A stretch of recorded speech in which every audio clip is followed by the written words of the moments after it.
Hi, and welcome to the Kale Houser Leadership Secrets podcast. Today, we're going to kill a plant.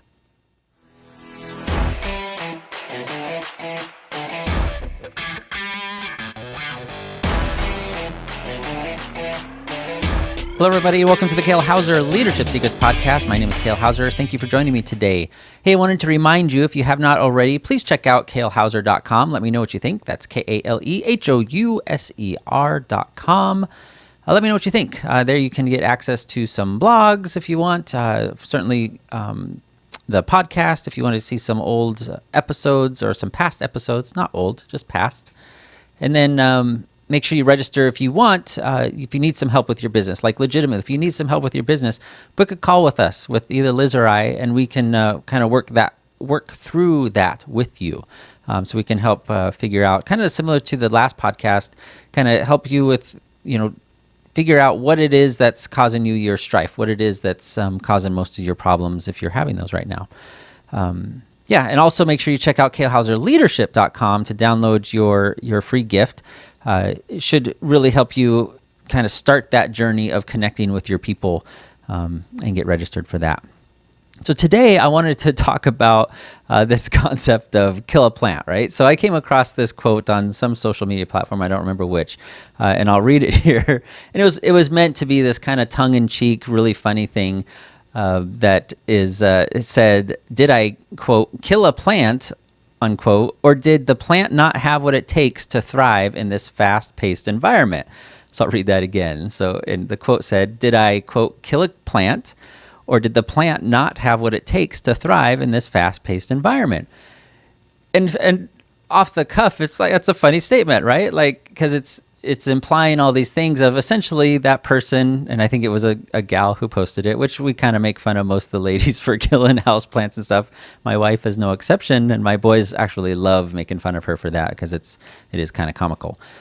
But it implies all these things of, I got too busy, or, I got this plant because I had this goal to make my house or apartment, beautiful and bring these green things in. But I forgot this basic necessity of watering the plant or making sure it had enough sunlight or forgetting to bring it out in from the sunlight. So it essentially cooked, right? Especially if you're in South Florida like us, or in, the desert, Texas or Arizona type places.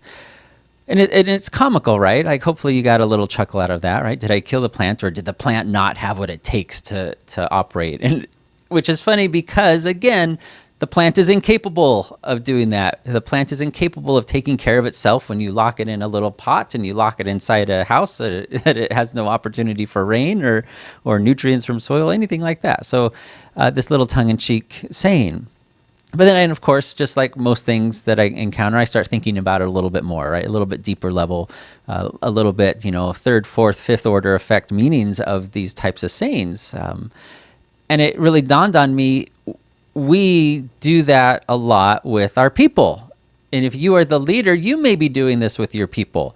You may be going to these employees or team members that come into your world, that come into your sphere, and maybe they're working out and you're getting them going, and then they just boom, right? You got to let them go because they're not performing, or they're not doing the tasks that they're supposed to be doing at the level that you're wanting them to do. And you kind of make these mental excuses of, well, they just didn't have what it takes, right? They weren't dedicated enough. They weren't able to keep up with me, or keep up with our organization, or keep up with Todd, our number one salesman over there, right? So that it's easy to make those excuses, and it's really all it is throwing blame and shuffling blame to that person that is not living up, that is not able to make it in your fast-paced environment, right? So these are things that you really need to think about. Is that you? Are you doing this with your people? And an indicator of that is, are your people leaving after a month or two? Are you having to let them go after a month or two? What is it that is causing that kind of turnover? And are you the one making that excuse? Really, it's just an excuse, I'll be honest with you, of, there's no good people out there. Everyone, this generation, right? It's easy, especially if you're on the older side of the employment spectrum. It's easy to blame the younger generation. Like, they have no work ethic. They're not dedicated. They're lazy, right? All the excuses. We've heard them all, and we've probably thought them all at various points of that career. But don't forget, you were once that person. You were that person to our older generation, right? We didn't have the work ethic, and really it's just kind of a what would it be? I guess a disease of being young, right? There are 1,000 other things we'd rather be doing, and not everyone has that kind of future think and laying down those foundations as far as a career go. And certainly the marketplace has changed as well as far as opportunities for that, but we'll save that for another day. But how are you, in the form of killing this plant, how are you killing your employees? How are you killing their drive? How are you killing their motivation? How are you killing their willingness to even just show up, right? Are you the one that's creating this environment that is so stressful, that is so demanding, that very few human beings on the planet could survive on it, let alone, Jeff down the street who just graduated college, right? Or just graduated high school, depending on what kind of business you're running. Are you trying to run that Navy SEAL type level of business and forgetting that Navy SEALs, through their training program have an ungodly attrition rate, and they do it on purpose because they are looking for the unicorns. They are looking for the 9s and 10s because just that's the demand of that type of job. Or are you somebody who kind of understands the marketplace and understands that, maybe, in the military terms, like taking in those younger, airmen or seamen or soldiers or Marines that don't have the experience. They don't have the maturity level at this point, but through investment of time, investment of energy and training and mentorship and leadership, they can be great, right? They can be phenomenal, but you have to understand, yes, it can take time. But what are you doing? Because if the military ran out every, quote unquote, lazy, unmotivated, all those types of things, if they ran out all their young people at the first or second offense of those things, we would have no military. We would have no senior leadership in the military because that's just the nature of, growing in their journey and becoming mature and gaining that maturity and experience level. So we'll switch tactics a little bit here of how you may be killing your employees without realizing it. You may have that attitude, or not attitude, but that lack of recognition that you yourself are a high performer. And that is probably the case if you're listening to this podcast. You've started a business, you risked your finances, you went the true entrepreneurial route as far as outlaying all kinds of resources that at great risk to yourself to get this business up and going. And maybe you're just starting and you're on this journey, or maybe you're established and you've gotten to this point.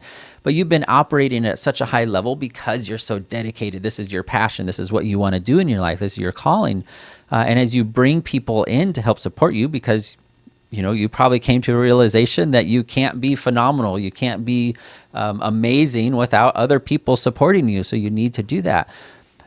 But did you bring them in with the expectation of their repeats of you, that they're willing to work 16, 18 hours a day to make it happen, that they're willing to put all their supplies on their credit card to get the business going, and so they have product and inventory to sell?